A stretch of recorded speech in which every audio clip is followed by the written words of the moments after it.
75 साल में एक चीज मांगी, एक आदमी के लिए वीजा, एक पैदल मुसलमान के लिए वीजा जिसने चल के मक्का मुकरमा जाना है। तुम एक मुसलमान को पैदल गुजरने की जगह नहीं अपने मुल्क में से दे सकते। तुम किस काम की तुम हुकूमत चला रहे हो कि हम इस्लाम के नाम पे हुकूमत चला रहे हैं। अफसोस है जो इस्लाम का नाम लेके वहां की हुकूमत बार बार कहती है कि हम इस्लाम का नाम लेके हुकूमत चला रहे हैं। इनके दिलों के अंदर खोट भरा हुआ है। अगर भारत के खिलाफ कोई बात करनी हो, अभी पाकिस्तान का सारा मीडिया चिल्लाने लगेगा। आज 15 दिन हो गए शहाब चतुर को आहिस्ता आहिस्ता चलते हुए, 15 दिन हो गए एक जगह पर रुके हुए। पाकिस्तान का जो खरीदार मीडिया वो भी चुप है, बोलने के लिए तैयार नहीं कि हमारा जो हाई कमिश्नर है वो बदमाशी कर रहा है एक मुसलमान के साथ। मैं ये कहना चाहता हूं, उनकी सरकार को भी कहना चाहता हूं, पाकिस्तान की सरकार को भी और वहां के हाई कमिश्नर को भी, कि अगर आपके दिमाग में ये गलत फहमी है कि शहाब चतुर साहब को तुम वीज़ा नहीं दोगे तो भारत का ये पैदल यात्री मक्का नहीं पहुंच सकेगा, तो आप अपने दिमाग में से इस गलत फहमी को बिल्कुल निकाल दीजिए। कुरान पाक में अल्लाह ताला फरमाते हैं व तुइज़्ज़ु मन तशा व तुज़िल्लु मन तशा, इज़्ज़त तो ज़िल्लत तो अल्लाह ताला देने वाला है, तुम कौन होते हो देने वाले। इसलिए अगर तुम हमें वीज़ा नहीं दोगे, हमारे यात्री को वीज़ा नहीं दोगे पैदल यात्रा करने का, वहाँ से मक्का जाने का वीज़ा, तो ये सारे रास्ते जो इस्लाम की तरफ जाते हैं पाकिस्तान से होके नहीं जाते। मक्के की तरफ जो रास्ते गुजरते हैं मदीना मुनव्वरा में, तुम एक आशिक रसूल को इसलिए रोकना चाहते हो कि उसका जुर्म है कि वो भारत में पैदा हुआ है, यही गुनाह है उसका। अगर तुम ये कहते हो कानूनी पेचीदगियां हैं, फिर इस्लाम के नाम पर काहे की हुकूमत बनाई है। मैं अगर ये मान लो तुम्हारा तर्क पाकिस्तान एम्बेसी का कि 2-4 कानूनी पेचीदगियां हैं, तो तुम कौन सा मुसलमान हो यार। अगर 2-3 कानूनी पेचीदगियां रह गई, अगर पासपोर्ट में या किसी चीज में कोई कमी भी होती, तुम खुद पूरी कर देते कि यार हम स्पेशल तौर पर इसको वीजा देने के लिए तैयार हैं कि ये बंदा पैदल हज पे जा रहा है। लोग देखिए, आप बिना कानूनी किसी कार्रवाई के हमारी जिस स्टेट में से गुजरा है, चाहे उस स्टेट में भाजपा की सरकार थी, चाहे उस स्टेट में कांग्रेस की सरकार थी, चाहे किसी स्टेट में आम आदमी पार्टी की सरकार है, हर एक स्टेट ने इस पैदल यात्री को प्रोटोकॉल दिया है। हर एक स्टेट ने इसकी सिक्योरिटी का प्रबंध किया है। हर एक स्टेट ने अपने ऑफिशियल साथ में लगाया कि यार मक्के जा रहा है, मदीना जा रहा है पहली दफ़ा कोई भारतीय, हमारी इतनी रियासतों में से वो गुजर के आ रहा, कहीं कोई परेशानी नहीं। तुम्हारे दरवाजे में पहुँच गया, आप अकड़ गए। क्या बात है, क्यों अकड़ गए जी आप? तो आप क्या समझते हैं कि ये पाकिस्तान से होके बगैर मक्का नहीं जाएगा? जाएंगे अल्लाह के घर पे। मोहम्मद रसूलुल्लाह सल्लल्लाहु अलैहि वसल्लम के रोज़े पर जाने से कोई ताकत नहीं रोक सकती दुनिया की। अगर आप वीज़ा नहीं देंगे तो शहाब भाई इंशाअल्लाह चाइना के रास्ते तजाकिस्तान होते हुए मक्का शरीफ पहुँचेंगे। हम आपके आगे हाथ नहीं फैलाएंगे भीख मांगने के लिए।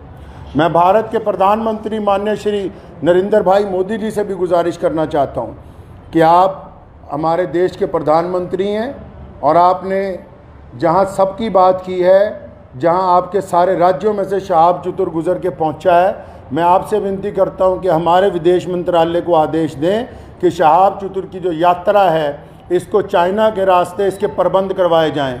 चाइना सरकार से बात की जाए, तजाकिस्तान सरकार से बात की जाए। अल्लाह ताला ने आपको बड़ी ताकत दी है, अल्लाह ताला ने आपको इस मुल्क की सरबराही अता की है। तो आपसे मेरी ये गुजारिश है, भारत के सभी लोगों से गुजारिश है और पड़ोसी मुल्क के जो अवाम है उनसे भी गुजारिश है कि ऐसे बददियानत हुक्मरानों के यार पीछे लगे हुए हो जो एक मुसलमान को वीज़ा नहीं देना चाहते पाकिस्तान जाने का। तो मैं अपने प्रधानमंत्री जी से अपील करना चाहता हूँ, गुजारिश करना चाहता हूँ कि अगर शहाब चतुर को पाकिस्तान एम्बेसी वीज़ा नहीं देती तो फिर आप चाइना के रास्ते विदेश मंत्रालय को कहें कि चाइना सरकार से बात करके लेह लद्दाख के रास्ते चाइना में से 5-10 दिन में गुजरना पड़ेगा। ये ज़रूर है कि ये सफ़र जहाँ 8,500 किलोमीटर में पूरा होना था वहाँ 9,000 किलोमीटर में पूरा होगा, 9,000 समथिंग के अंदर जाके पूरा होगा। लेकिन मुझे उम्मीद है, और मैंने शहाब चतुर से जब मुलाकात की, एक बात मैं आपको ये बता दूँ और पाकिस्तान एम्बेसी को भी बता दूं कि आप किसी के इरादों को नहीं बदल सकते हैं। उन्होंने मुझे बड़ी खूबसूरत बात की। उनको पता था कि पाकिस्तान सरकार बार बार, उन्होंने मुझे कहा कि ये मेरे साथ इन्होंने वादा किया केरला से चलते हुए, शहाब चतुर के साथ सारी ऑडियो रिकॉर्डिंग्स हैं।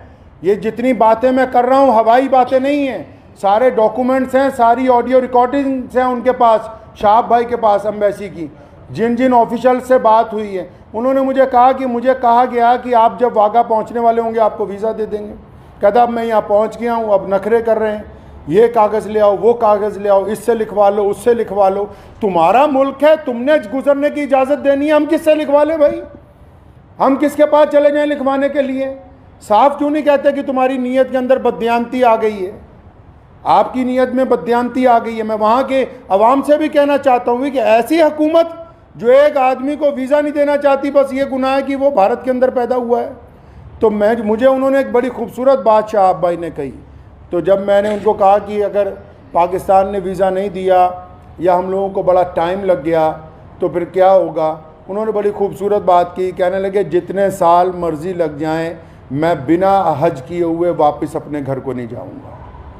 ये बात मैं पाकिस्तान एम्बेसी को कहना चाहता हूं कि तुम जितनी मर्ज़ी देर करवा दो। और सारे यूट्यूबर भाइयों को भी कहना चाहता हूं कि बताओ पूरी दुनिया के लोगों को, पूरी दुनिया के मुसलमानों को कि कोई सिक्योरिटी का मसला नहीं है, पासपोर्ट नहीं ले रही पाकिस्तान एम्बेसी। अभी तक दिल्ली में धक्के खा रहा है, शहाब भाई के जो भाई हैं रोज़ाना एम्बेसी के धक्के खा रहे हैं, पाकिस्तान एम्बेसी के, उस एम्बेसी के जो ये शोर मचाती कि हम मुसलमानों के बड़े अलमबरदार हैं जी, हमारे पेट में बड़ा दर्द होता है मुसलमानों के लिए। उनके दरवाजे पर रोज़ धक्के खा रहे हैं वहाँ रोज़ाना। कभी कहते हैं आ जाओ, कभी कहते हैं कल आओ, कभी कहते हैं फ़लाँ मिनिस्टर के पास चले जाओ, फ़लाँ के पास चले जाओ, ये कागज़ लिखवा लो, वो कागज़। बताओ जितने सोशल मीडिया पे जितने लोग जुड़े हुए हैं पूरी दुनिया के, मैं मुसलमानों को अपील करना चाहता हूँ, बताएं पूरी दुनिया के मुसलमानों को पाकिस्तान एम्बेसी का कारनामा, वहाँ के प्रधानमंत्री का कारनामा। एक आदमी से डर रहे हो यार, एक हाजी जा रहा है हमारा हज के ऊपर पैदल।